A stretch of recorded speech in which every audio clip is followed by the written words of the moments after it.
Becky Watts, a vibrant and promising 16-year-old girl, met a tragic end in a case that shocked the nation. Born on June 3, 1998 in Bristol, England, Becky was described by her friends and family as a cheerful and caring individual. Her life, however, took a dark turn when her stepbrother, Nathan Matthews, became the central figure in her untimely demise.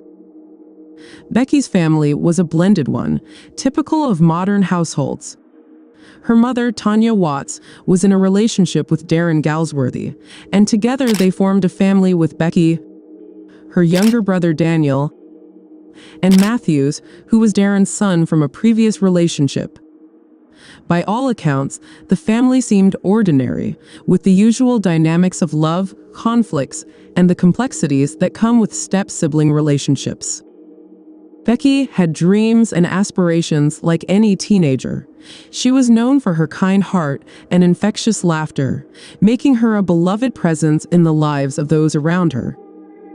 However, the serenity of their family life was shattered on February 19, 2015, when Becky went missing from her home in St. George, Bristol. The investigation into Becky's disappearance unfolded with alarming revelations. As detectives delved deeper and deeper into the case, the investigation into Becky Watts' disappearance was a complex process that involved piecing together various clues and evidence.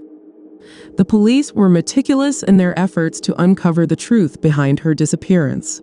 Forensic experts combed through the family home and other relevant locations, discovering traces of Becky's blood in her room and bathroom.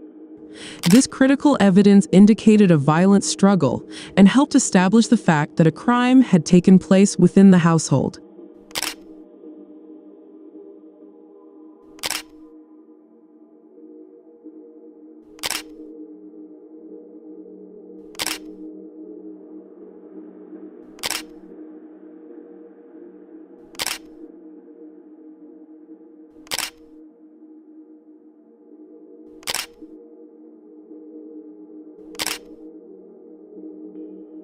Bloody fingerprints were sent for the DNA testing.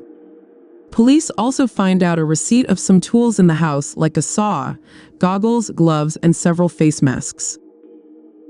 As investigators saw the recept, a team of police went to that store to cover the surveillance footage. That surveillance footage played a crucial role in the investigation.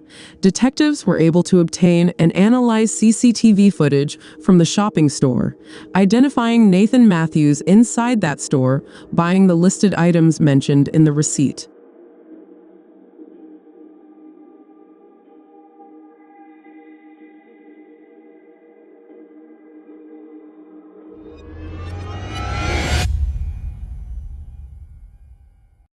Statements from witnesses, including neighbors and acquaintances, provided valuable information about the actions and behaviors of Matthews and his girlfriend Shauna around the time of Becky's disappearance. Witnesses may have seen suspicious activities or noticed changes in the behavior of the suspects. It became evident that Nathan Matthews, her stepbrother, was not only involved in her disappearance, but was the mastermind behind a heinous crime.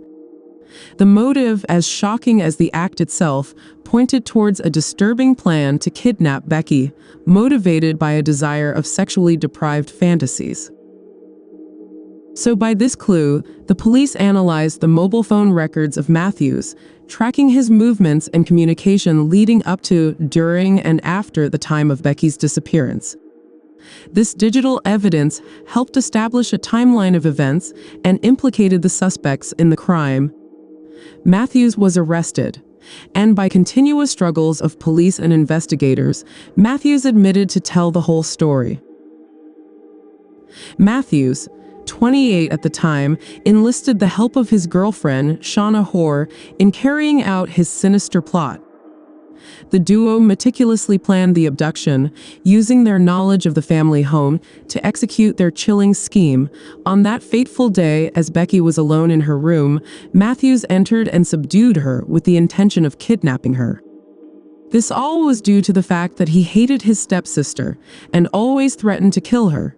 He was a sick, moody type of person and was also interested in small-aged girls. All these signs were being ignored by his parents, who were not thinking of them as a threat. The details of the crime were horrifying, revealing a level of depravity that defied comprehension. Tragically, their plan took a deadly turn. In the struggle, Matthews murdered Becky. The brutality of the crime sent shockwaves through the community and left investigators grappling with the darkness that lurked within this seemingly ordinary family. The subsequent search for Becky and the investigation into her disappearance led the authorities to a horrifying discovery. Her dismembered body was found packed into suitcases in a garden shed, revealing the gruesome extent of the crime committed by her own stepbrother. The body was dismembered into 8 parts and was put in different suitcases. The post-mortem examination concluded that Becky had died from suffocation.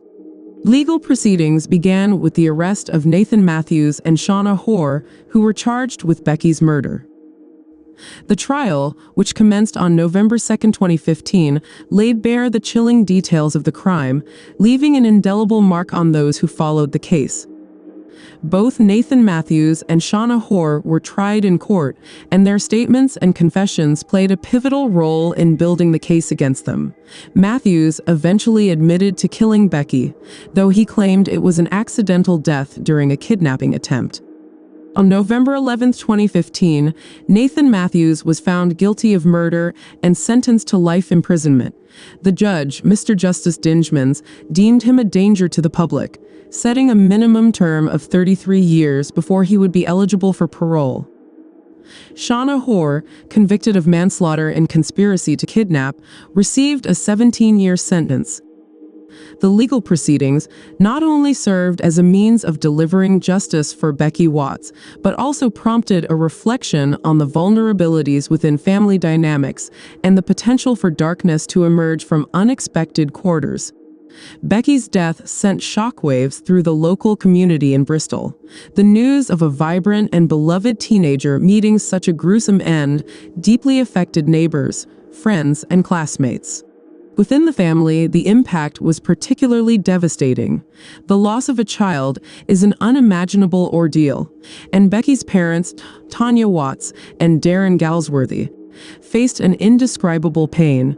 The tragedy strained the family dynamics, not only due to the loss itself, but also because of the shocking circumstances surrounding Becky's death.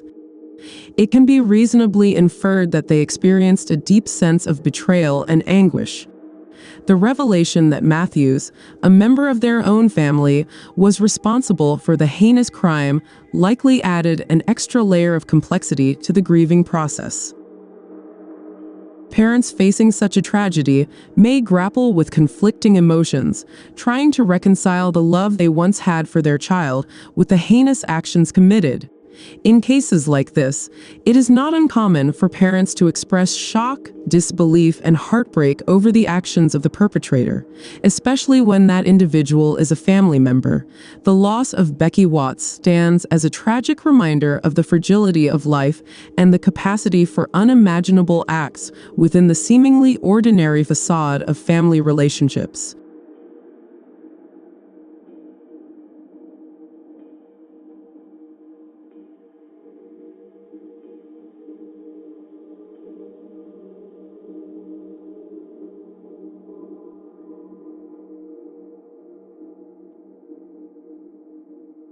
Feel free to like and subscribe to the channel. It will help me create more videos and spread awareness. Till then, watch the cases which pops up on the screen.